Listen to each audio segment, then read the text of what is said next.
There is a story that has spread across the world for centuries. A ring is said to control jinn, command the winds, and give its owner power over the entire world. Some even believe whoever finds it will rule humanity. But what if I told you the truth is far more powerful and far more dangerous than this story itself? This is the story of the Ring of Solomon, a story told in books, movies, and ancient traditions. But when we turn to Islam, when we turn to the Quran, something shocking happens. The story changes. So in today's video, let us dive deep into the reality of the Ring of Suliman, alayhi salam, and understand why so many rumors and stories are built upon it. Allah tells us about a king unlike any other, Prophet Suliman, alayhi salam.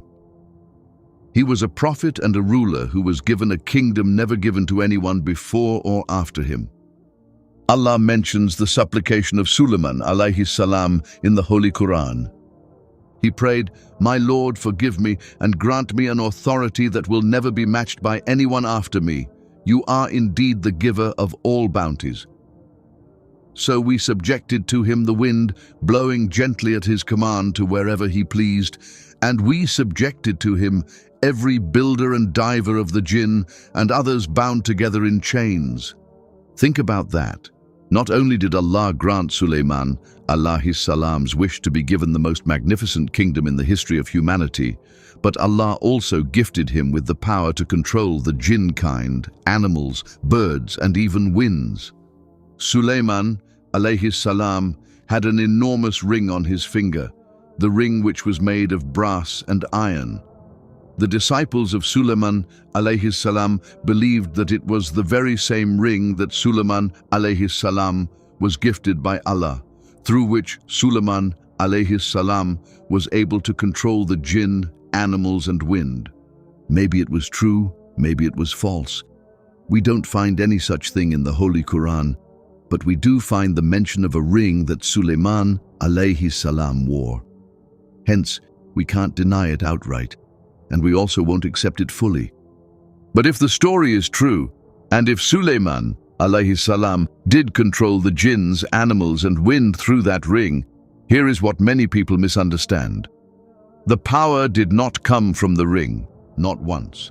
Not a single authentic verse, not a single authentic hadith says that a ring controlled his kingdom.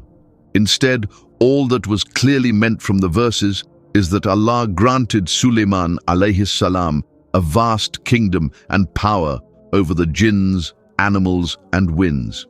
Allah even tells us something incredible. Suliman, alayhi salam, had the ability to talk to animals and converse with them. There is no mention of a ring in the verses where he heard the supplication of an ant and rebuked the hudhud bird. Allah mentions both incident in the Holy Quran. And when they came across a valley of ants, an ant warned, "O ants, go quickly into your homes so Solomon and his armies do not crush you unknowingly." So Solomon smiled in amusement at her words and prayed, "My Lord, inspire me to always be thankful for your favors, which you have blessed me and my parents with, and to do good deeds that please you. Admit me, by your mercy, into the company of your righteous servants."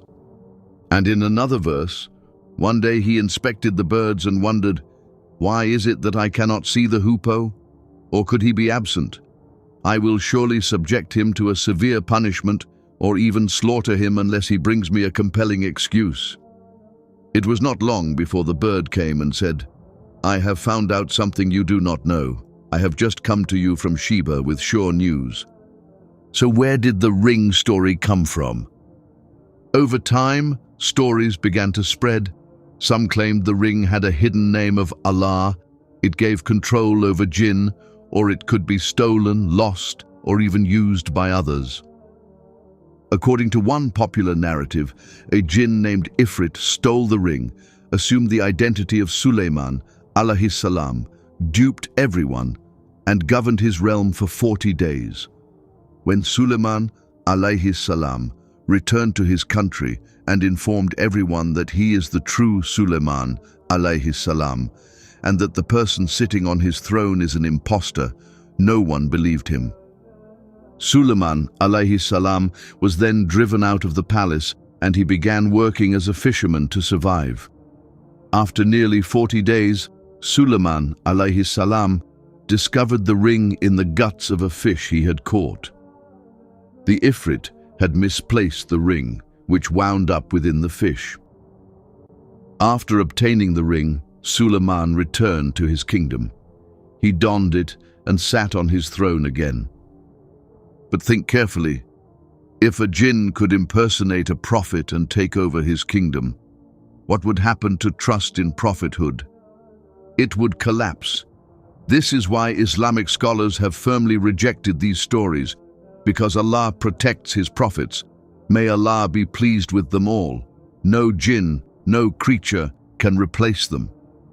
So, if the ring is not the source of power, the power lies with Suliman alayhi salam, who was gifted that power by Allah, the Almighty. Suliman alayhi salam himself didn't have any power or control over anything. Similarly, Isa alayhi salam did not have the power to raise the dead or heal the blind. It was Allah, the Almighty, who granted Isa alayhi salam this power. Likewise, Musa alayhi salam's staff did not possess the ability to part the sea or transform into a snake. It was the will of Allah that made the staff appear to have magical powers. Why does this myth exist? This shift in focus moves attention from Allah to an object. And this is a dangerous idea. The greatest deception was never the ring itself. It was making people believe that power lies in objects instead of Allah. Nauzu billah. Today, it is widely claimed that the seal of Solomon's ring was shaped like a pentagram. And this is why the same pentagram shape is being used in occult magic practices, because magicians think that this shape on Suliman alayhi salam's ring gave him control over jinns, and thus they will also use this shape to gain control over jinns. Allah the Almighty clearly mentions this in the Holy Quran. They instead followed the magic promoted by the devils during the reign of Solomon. Never did Solomon disbelieve, rather the devils disbelieved. Doing magic is disbelief, and this is why in this verse Allah mentions disbelief instead of magic. A prophet of Allah never ever engages in magic, but today we see people believing that Suliman alayhi salam did magic through his ring to summon the jinns, the ring which they claim had the shape of a pentagram in it, and hence they use the very same symbol for black magic so that they can summon jinns.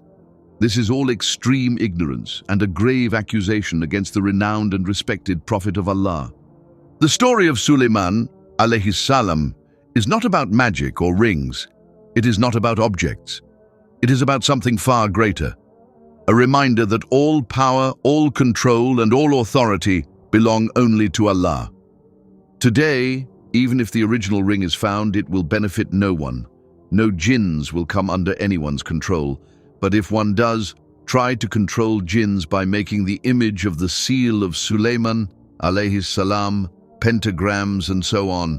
Jinns will surely take control of him or her and fool him or her into believing that it was the human who is in control of them, rather than jinns controlling humans. May Allah save us all from the traps of Satan. Aamin.